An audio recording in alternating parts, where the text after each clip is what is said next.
Hi, this is Riaz. இது Paramedicogenesis. நம்ம last வீடியோவில் ஸ்டேஜஸ் ஆஃப் அனஸ்தீஷியா பற்றி ஒரு ஃபுல் வியூ பார்த்தோம்.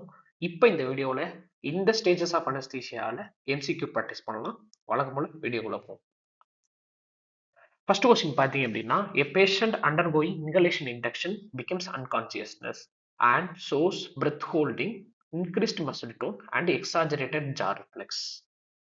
என்ன ஆயிடுச்சுன்னா பேஷண்ட்டுக்கு வந்து இன்டியூஸ் பண்ணுறப்ப அன்கான்சியஸ் ஆயிட்டாங்க. அப்புறம் வந்து பிரெத் ஹோல்டிங் ஆயிடுச்சு. பேஷண்டோட பிரீத்திங் நார்மலாக இல்லை, இரகுலராக இருக்குது, பிரெத் ஹோல்டிங் ஆகுது, அப்புறம் மசில் டோன் இன்க்ரீஸ் ஆகுது, ஜா ரிஃப்ளெக்ஸ் வந்து எக்ஸாஜரேட்டடாக இருக்குது.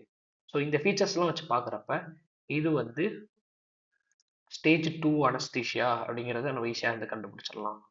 ஸோ இப்போ நம்ம என்ன பண்ணணும் அப்படின்னு கேட்குறாங்க. Which action is mostly appropriate கேட்குறாங்க. ஃபர்ஸ்ட் வந்து ஸ்டார்ட் சர்ஜிக்கல் இன்செஷன் சொல்கிறாங்க.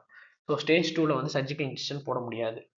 ரெண்டாவது ரெடியூஸ் அனஸ்தீஷியா கான்சன்ட்ரேஷன். ஆல்ரெடி வந்து அனஸ்தீஷியா வந்து லைட்டாக தான் இருக்குது, ஸோ இன்னும் ரெடியூஸ்லாம் பண்ணக்கூடாது. மூணாவது வந்து secure airway and deepen anaesthesia. அனஸ்தீஷியாவை டீப்பன் பண்ணிட்டு ஏர்வே செக்யூர் பண்ணுங்கன்னு சொல்கிறாங்க. ஸோ அதுதான் பண்ணணும் ஸ்டேஜ் 2வில். அனஸ்தீஷியாவை டீப்பன் பண்ணுறது தான் அதோடைய ஸ்டேஜ் 2வில் இருக்கக்கூடிய காம்ப்ளிகேஷன் வந்து தவிர்க்கக்கூடிய சொல்யூஷன். நாலாவது ரிவர்ஸ் அனஸ்தீஷியா இமிடியேட்லி. அனஸ்தீஷியாவை ரிவர்ஸும் பண்ணக்கூடாது. ஸோ ஆன்சர் வந்து secure airway and deepen anaesthesia. இது வந்து ஸ்டேஜ் 2 ஆஃப் அனஸ்தீஷியாவில் இருக்குது. ஸோ அதனால் நம்ம செக்யூர் பண்ணிட்டோம். அடுத்து பார்த்தீங்கன்னா ரெண்டாவது question. Which sign most reliably indicates that patient has exited stage 2 and enter the stage 3. எந்த சைன் வந்து ரிலையபிள் இண்டிகேட்டராக இருக்குது பேஷண்ட் வந்து ஸ்டேஜ் 2லேருந்து ஸ்டேஜ் 3க்கு போயிருச்சு அப்படிங்கிறத, பேஷண்ட் வந்து ஸ்டேஜ் 2லேருந்து ஸ்டேஜ் 3க்கு போயிட்டாங்க அப்படிங்கிறத எந்த சைன் வச்சு கண்டுபிடிக்கலாம் அப்படின்னா, ஃபர்ஸ்ட் வந்து லாஸ் ஆஃப் வெரபிள் ரெஸ்பான்ஸ், அது இல்லை.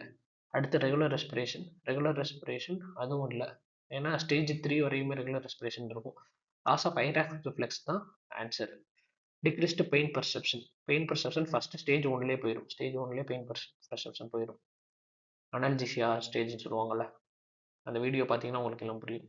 ரெகுலர் ரெஸ்பிரேஷன் ஸ்டேஜ் 3க்கு அப்புறம் தான். ஸ்டேஜ் 3லேயும் பிளேன் 4ல் தான் ரெகுலர் ரெஸ்பிரேஷனும் போக ஆரம்பிக்கும். பிளேன் 4ல் தான். லாஸ் ஆஃப் வெர்பல் ரெஸ்பான்ஸ் ஃபர்ஸ்ட்லேயே போயிடும். சம்டைம்ஸ் பேசுவாங்க, சம்டைம்ஸ் பேசாமல் இருப்பாங்க. Loss of verbal response. So answer வந்து ஐலாஸ் ரிஃப்ளெக்ஸ்.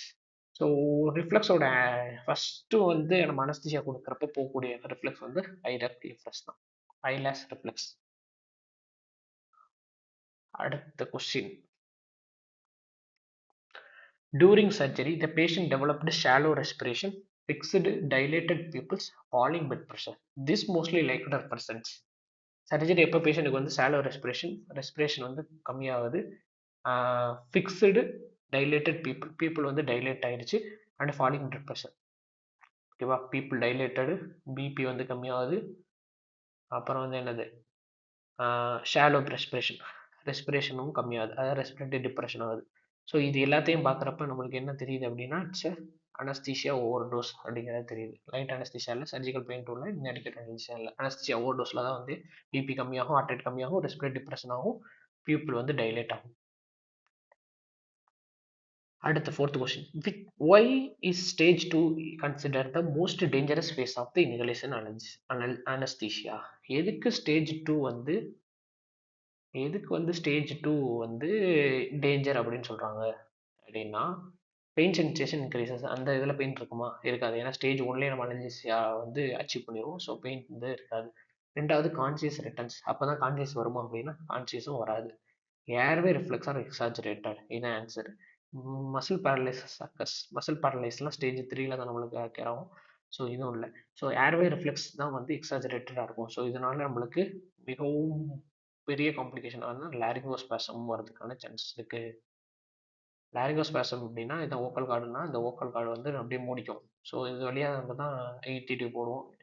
ஸோ அந்த இடிடி போடுற அந்த பேசேஜ் வந்து க்ளோசிங். ஸோ இதுதான் வந்து லாரிங்கோஸ்பாசம். இந்த லாரிங்கோஸ்பாசத்தை உண்டாக்கக்கூடிய ஸ்டேஜ் தான் stage 2 of anaesthesia.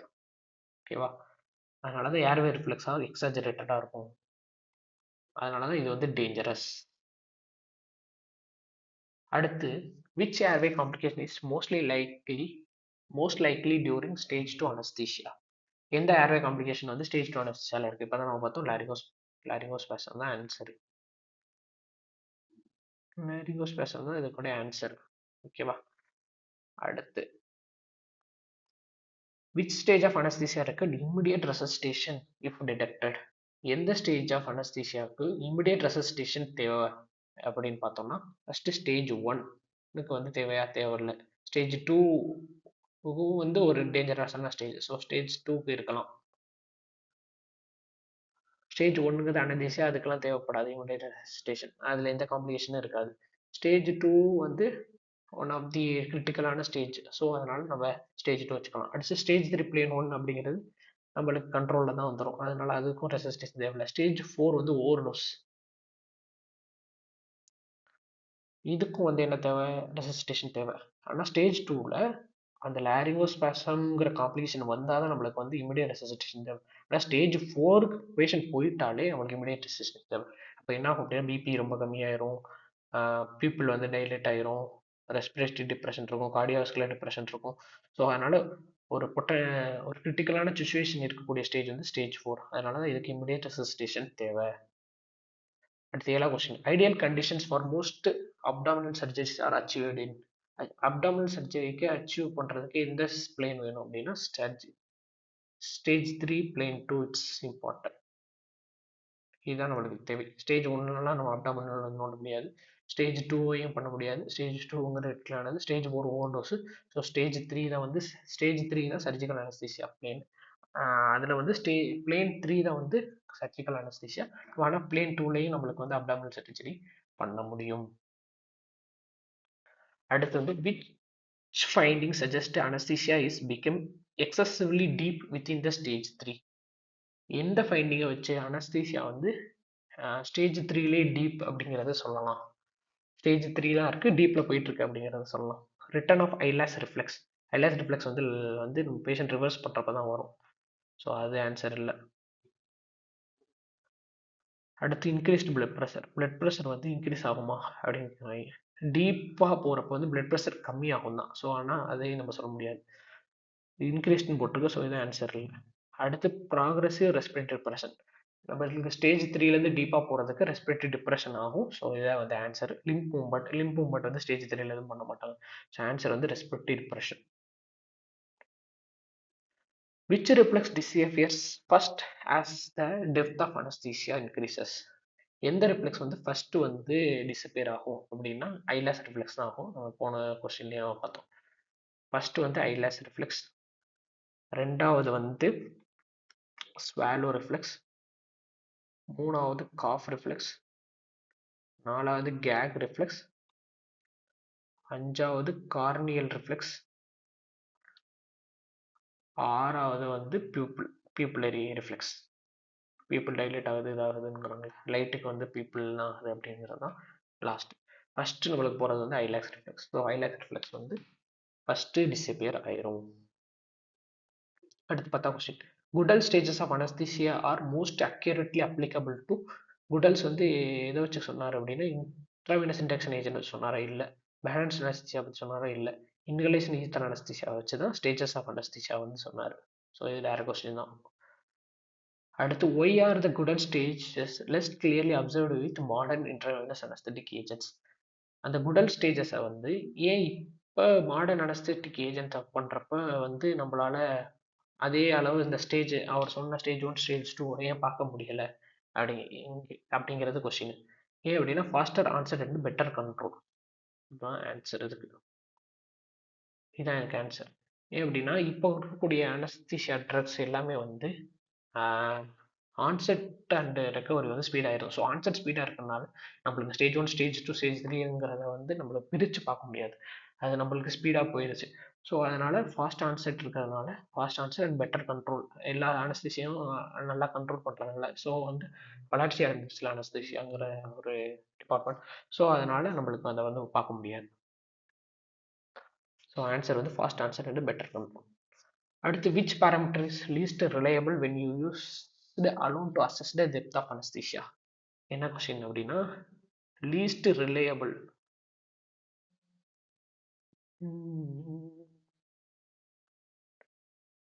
least reliable indicator என்னன்னு கேட்குறாங்க. டெப்த் ஆஃப் அனஸ்தீசியா இது பண்ணுறாங்க. ரெஸ்பிரேட்டிவ் பேட்டர்ன் பார்த்தீங்கன்னு சொன்னால் பேஷண்ட்டுக்கு ரெஸ்பிரேட்டிவ் பேட்டர்ன் வந்து கம்மியானுச்சு அப்படின்னா டெப்த் வந்து அதிகமாகுது அப்படின்னு சொல்லலாம். மசில் டோன் வந்து கம்மியாகிட்டே போகுது, ரொம்ப கான்ட்ராக்ட் ஆகுது அப்படின்னாலும் டெப்த் வந்து அதிகமாகுது அப்படின்னு சொல்லலாம். அடுத்து blood pressure changes, blood pressure கம்மியானாலும் டெப்த் அதிகமாக சொல்லலாம். ரிஃப்ளெக்ஸ் வந்து எல்லாமே ஆப்சென்ட் ஆகிருச்சு அப்படின்னாலும் டெப்த் கம்மியாக சொல்லலாம். ஸோ இது எல்லாத்தையும் வச்சு சொல்லலாம். இதில் எது லீஸ்ட் அப்படின்னா பிளட் ப்ரெஷர் சேஞ்சஸ் தான். ஏன்னா இது எல்லாமே வந்து டெப்த்தோட அசோசியேட் ஆகும். பிளட் ப்ரெஷர் சேஞ்சஸ் வந்து டெப்த்தோடய அசோசியேட் ஆகும். பெயின் பெயின் இருந்தாலும் என்ன ஆகும், பிளட் ப்ரெஷர் வந்து அதிகமாகும். அந்த மாதிரி வேறு சில ஃபேக்டர்னாலையும் பிளட் ப்ரெஷர் சேஞ்சஸ் நடக்க சான்சஸ் இருக்குது. ஸோ அதனால தான் லீஸ்ட் ரிலையபிள் வந்து blood pressure changes. Blood pressure சேஞ்சஸ்ங்கிறத மட்டும் வச்சு பேஷண்ட் வந்து லைட் அனஸ்தீசியாவில் இருக்கா, டெப்த் அனஸ்தீசியாவில் இருக்கா அப்படிங்கிறத நம்ம சொல்ல முடியாது. இதனால தான் இது வந்து least reliable indicator of to measuring depth of anaesthesia. அடுத்து a junior anesthetist started surgery immediately after a loss of consciousness. What complication is mostly likely to? Loss of conscious ஆனதுக்கு அப்புறமும் சர்ஜரி ஸ்டார்ட் பண்ணிட்டா கண்டிப்பாக என்ன ஆகும், ஈஸியாக நமக்கு சொல்லிடலாம், லாரியோஸ்பெஷம் வந்துடும். ஏன்னா வந்து லைட் அனஸ்தீசியாவில் இருக்குது பேஷண்ட். ஸோ அப்போ நம்ம ஏதாவது ஸ்டிமுலேஷன் கொடுத்தோம் அப்படின்னு சொன்னால் லாரியோஸ்பெஷம் பண்ணுறதுக்கு காரணமாக அமையும். Which combination best confirms a safe surgical depth of anaesthesia? Dilated pupil with apnoea. இது வந்து ஸ்டேஜ் 4க்கு போயிடுச்சு. ஸ்டேஜ் 4க்கு போச்சு. அடுத்து regular respiration with muscle relaxation stage 3. அடுத்து லிம்ப் மூவ்மெண்ட் வித் ட்ராக்கிகார்டியா, இது வந்து ஸ்டேஜ் 2ன்னு சொல்லலாமா? காஃபிங் வித் irregular இதுவும் ஸ்டேஜ் 2. இதில் இது பெஸ்ட் காம்பினேஷன் ஸ்டேஜ் 3ல தான் best combination. So regular respiration muscle relaxation இதுதான் வந்து answer. Which stage of anaesthesia is characterised by analgesia without loss of consciousness? என்ன அப்படின்னா without loss of consciousness stage 1. So stage 1 வந்து analgesia, stage 2 வந்து delirium, stage 3 surgical anaesthesia, stage 4 overdose.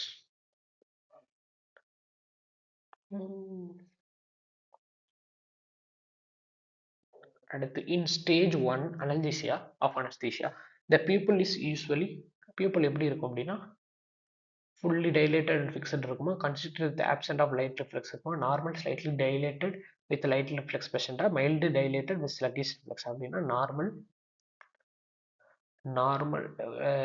Normal or slightly dilated with light reflex தான் stage 1ல் இருக்கும். Fully dilated and fix வந்து stage 4ல் தான் இருக்கும். Constricted with absent of light reflex, அது வந்து constricted with absent of light reflex வந்து எதுலையும் இருக்காது. மைல்டு டைலேட்டட் அண்ட் ஸ்லக்கிஷ் வந்து ஸ்டேஜ் 3ல் ஸ்டேஜ் 3ல் வந்து பிளேன் 2ல் இருக்கும். பிளேன் 2ல் இது மாதிரி பீப்புள் இருக்கும். அடுத்து dilated pupil with preserved light reflex or dilated pupil preserve light reflex ப்ரிசர்வாக இருக்கக்கூடிய ஸ்டேஜ் வந்து ஸ்டேஜ் 2. ஸ்டேஜ் 1ல் வந்து எப்படி இருக்கும் அப்படின்னா நார்மலாக இருக்கும், லைட்டுக்கு வந்து ரியாக்ட் ஆகும். ஸ்டேஜ் 2ல் வந்து டைலேட்டடு, லைட்டுக்கு வந்து ரியாக்ட் ஆகும். ஸ்டேஜ் 3 பிளேன் 1ல் வந்து கன்ஸ்ட்ரிக்டடு, லைட்டுக்கு ரியாக்ட் ஆகும். ஸ்டேஜ் 4ல் வந்து வெல் டைலேட்டட், லைட்டுக்கு ரியாக்ட் ஆகாது. Constricted pupil with intact of light reflex, constricted pupil constricted இருக்கும், லைட் ரிஃப்ளெக்ஸுக்கு இன்டாக்டாக இருக்கக்கூடியது வந்து stage 3 plane 1. Stage 3 plane 1. Stage 2ல் நான் ஏற்கனவே சொன்னேன்னா ஸ்டேஜ் 2ல் என்ன அப்படின்னா டைலேட்டட், லைட்டுக்கு இன்டாக்டடாக இருக்கும். ஸ்டேஜ் 3 பிளேன் 1ல் எப்படி இருக்குன்னா கன்ஸ்ட்ரிக்டட், கொஸ்டின் லைட்டுக்கு இன்டாக்டாக இருக்கும். ஸ்டேஜ் 3 பிளேன் 3ல் வந்து ஸ்டேஜ் 3லாம் டைலேட் ஆக ஸ்டார்ட் ஆயிடும், டைலேட்டட், லைட்டுக்கு வந்து இதாக இருக்காது. ஸ்டேஜ் 4லேயும் அதே தான் வரும், டைலேட்டட் வந்து லைட்டுக்கு வந்து ப்ரிசர்வ் ஆகாது. Sluggish pupillary reflex with mid position pupils are seen in எதில் இருக்கும் அப்படின்னா ஸ்டேஜ் 3 பிளேன் 2ல் இருக்கும். மிட் பொசிஷன் இருக்கும், டைலேட்டடும் இருக்காது, கன்ஸ்ட்ரிக்டடும் இருக்காது பீப்புள், அண்டு லைட்டுக்கு வந்து ஸ்லக்கிஷாக வந்து ரெஸ்பாண்ட் பண்ணும். Absence of light reflex with dilated pupil during எந்த அனஸ்தீசியா அப்படின்னா deep anaesthesia. Right reflex absent dilated pupil இருக்கிறது வந்து டீப் அனஸ்தீசியாவில் தான் இருக்கும். லைட் அனஸ்தீசியா வந்து கன்ஸ்ட்ரக்டடாக தான் இருக்கும், ரெக்கவரிலையும் கன்ஸ்ட்ரக்டடாக தான் இருக்கும். டீப்பில் தான் வந்து டைலேட்டட் ஆயிரும். ஸோ இந்த வீடியோவோட ஒரு 20 எம்சிக்யூவை பற்றி நம்ம ஸ்டேஜஸ் ஆஃப் அனஸ்தீசியா ரிலேட்டடாக பார்த்தோம். உங்களுக்கு புரிஞ்சிருக்கும்னு நம்புகிறேன். இது மாதிரி இன்னொரு வீடியோவில் உங்களை சந்திக்கிறேன். அண்டர் சைனிங் ஆஃப் ஜேரியாஸ்னா இது பேராமெடிக்கோ சர்வீசஸ்.